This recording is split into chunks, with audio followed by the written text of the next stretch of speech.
The Christ Letters, with enhanced narration and text. Letter 5.10. The creation of individual form.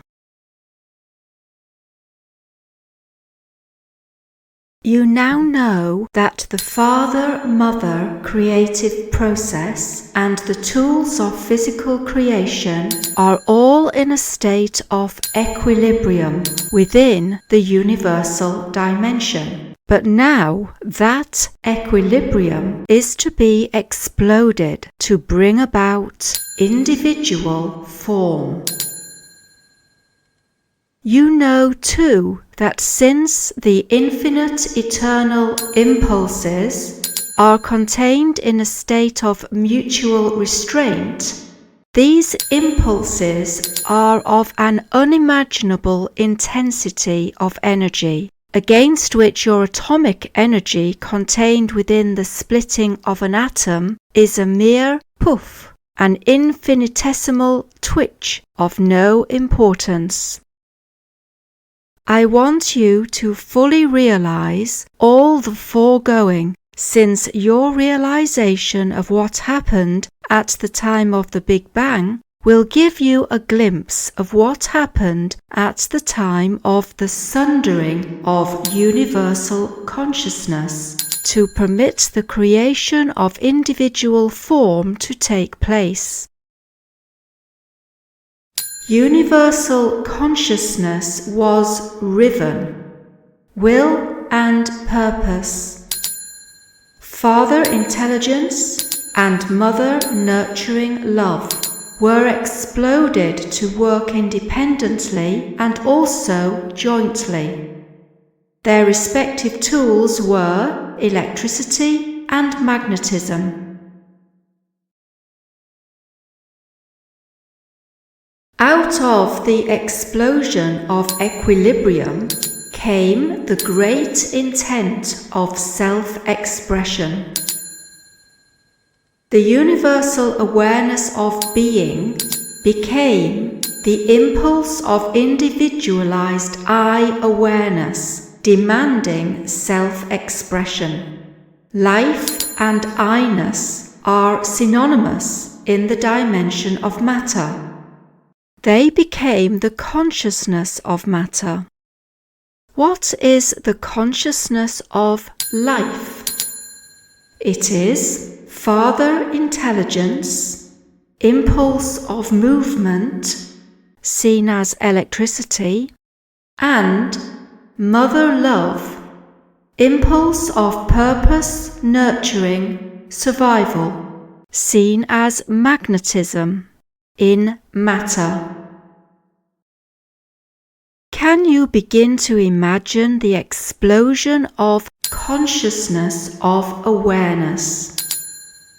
To help you fractionally visualize what happened at the moment of the Big Bang, try to recall a moment when you also experienced an explosion in your consciousness.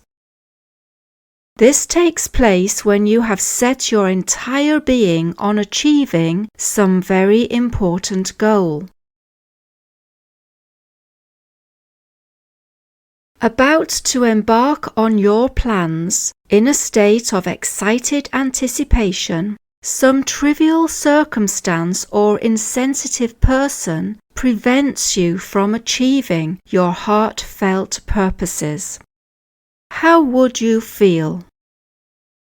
Your concentration would be split and you would explode. Here again, I must call on my recorder to think up some examples of my meaning in human terms, for the least earthly consciousness is drawn from universal consciousness. You are at the airport, excited and ready to fly for an unexpected holiday overseas. On reaching your travel bureau counter, you discover there are no documents or tickets, and no record of any reservations for flight or holiday accommodation. although you have already paid for them by credit card. How will you feel? You are dressed in a very expensive outfit, wining and dining important customers, and are about to clinch a big contract worth millions. The waiter drops a plate of hot casserole on your head. How will you feel? You go shopping and come out to the car park to find the wheels and doors of your car have been removed in broad daylight. Sympathetically, you open your purse to give a whining, crippled beggar all your silver. But the man straightens up, forcefully snatches the purse from you, and runs like an athlete. How will you feel? In all these instances, you would have a strong consciousness enterprise to the very front of your mind. Your head would be filled with a plan to move out and do something to achieve a certain purpose peacefully. Your intent would be interlocked with your purpose, therefore in equilibrium. But note that there would be mounting tension of anticipation as you neared your goal. The greater the tension, the greater the explosion. You would, in fact, be in the same state as universal consciousness, awareness, intent. Father intelligence, in equilibrium with the mother purpose, to give being and form to the plan you intend to create. After your explosion, can you imagine the ensuing mental, emotional chaos, the inability to think straight, the thoughts which would come one after another, demanding expression, none of them sensible or logical? Try to realize that you, individualized form, are the microcosm of the macrocosm.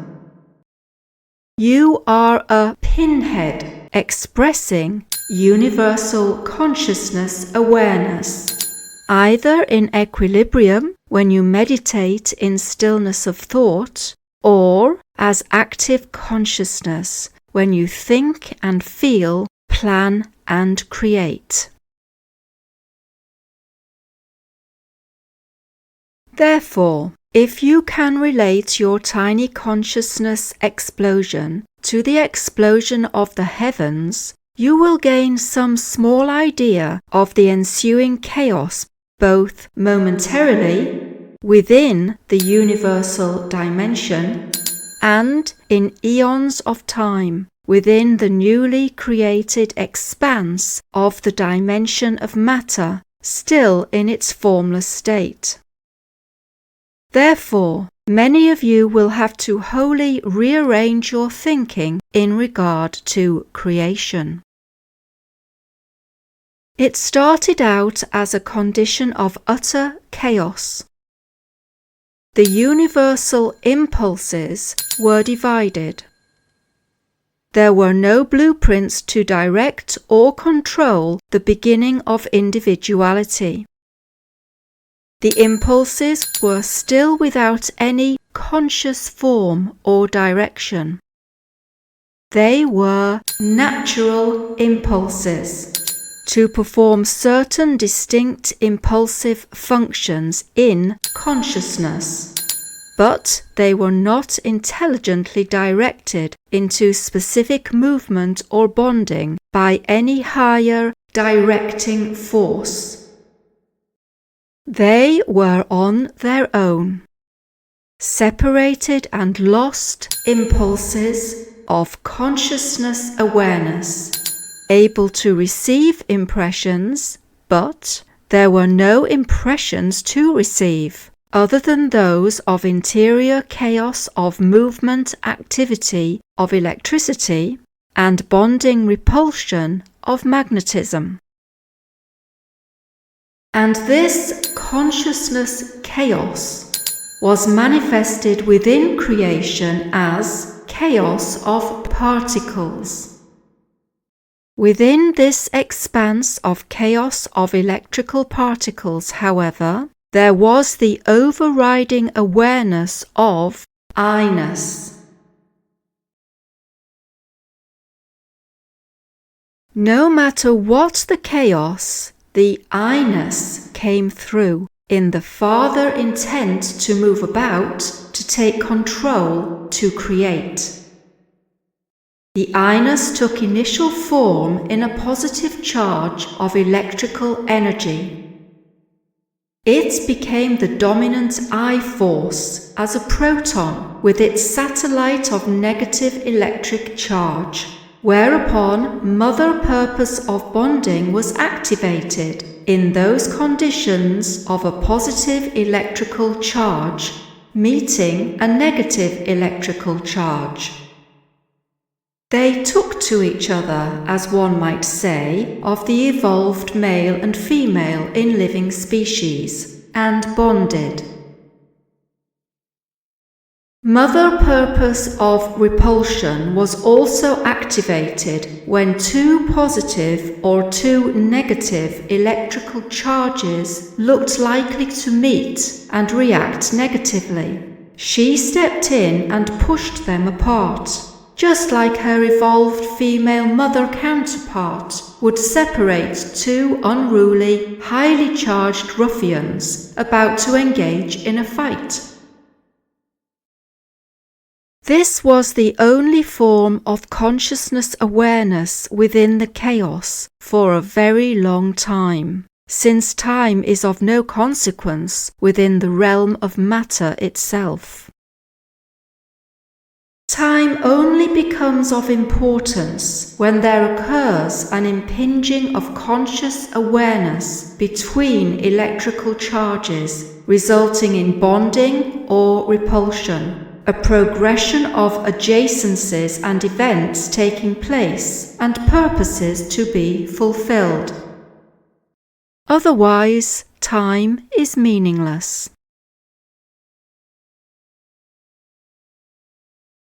Creation is the product of primary impulses, working individually and together, making impressions upon the other, fulfilling inbuilt needs imprinted within consciousness.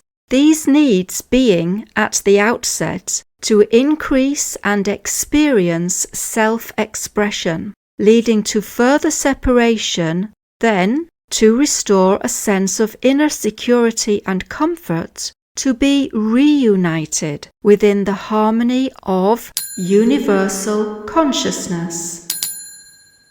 Out of this driving force for a reunited harmony of being came the male-female drive for reunion, to recapture the bliss which is buried in the soul consciousness. You could make an analogy of the foregoing paragraph with the habit of fathers going out to work in the morning and returning, hopefully, to the comfort and reunion with family in the evening, where he regains the strength to venture forth the next morning to do battle with the world.